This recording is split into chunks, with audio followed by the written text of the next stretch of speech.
Fresh Squeeze Noise, Eurorack patch 18.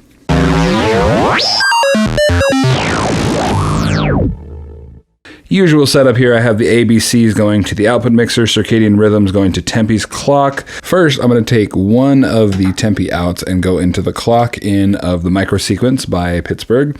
I'm going to take the pitch out and I'm going to go into the 1 volt per octave of braids.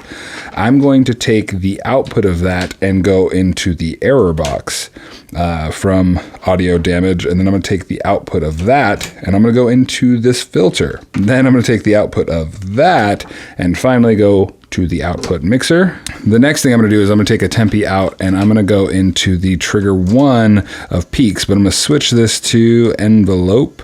So that should be going. And then the next thing I'm going to do is I'm going to take the output of that and I'm going to go into the color, timbre of braids. Next, I'm going to divide that down. Then I'm going to hit run. I'm going to divide that one down as well. Next, I'm going to take another one of the Tempe outs and go into the X clock of Renee. I'm going to take the quantized out of that and go into the 1 volt per octave on my STO.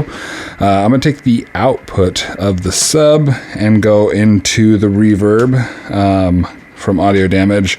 Then from the reverb out to the filter from the binary filter from Pittsburgh. And then I'm going to take the output of that and go into the output. Now, because that is obnoxious, I'm going to slow that down. I'm going to take one more output from the Tempe and go into trigger 2 on peaks and have another envelope. I'm going to take the output of that and I'm going to go to the frequency CV on the binary filter. Next, I'm going to take one of the outputs from circadian rhythms and go into the trigger short trigger, the closed hi-hats trigger, and then for mutant hi-hats, I'm going to take that output and go straight into the output mixer. I'm going to turn on the loop, go to 64 mode, switch to that channel, add a couple steps.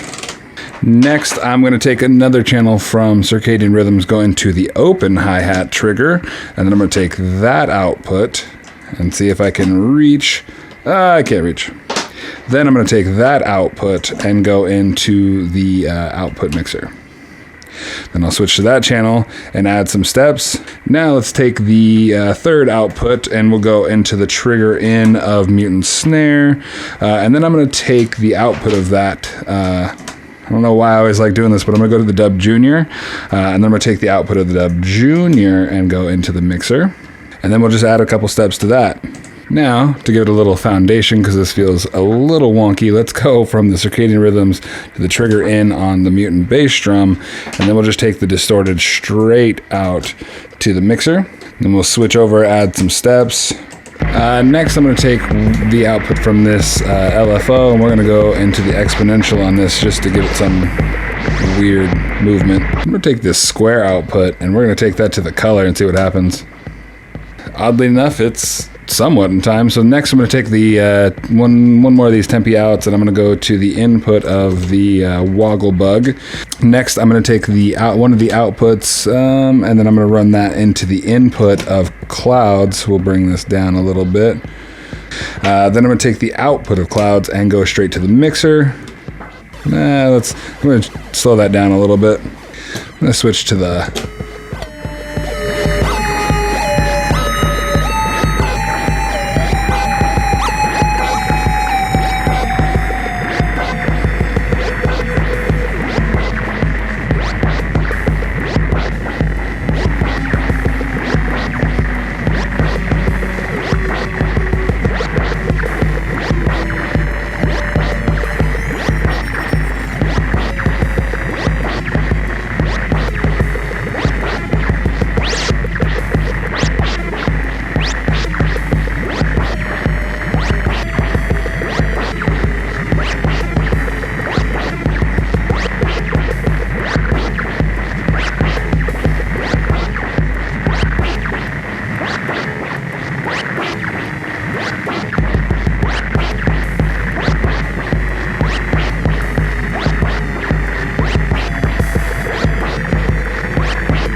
Thanks for watching. If you like what you saw and want to see more, please subscribe. If you have any questions or comments, leave those below. And until next time.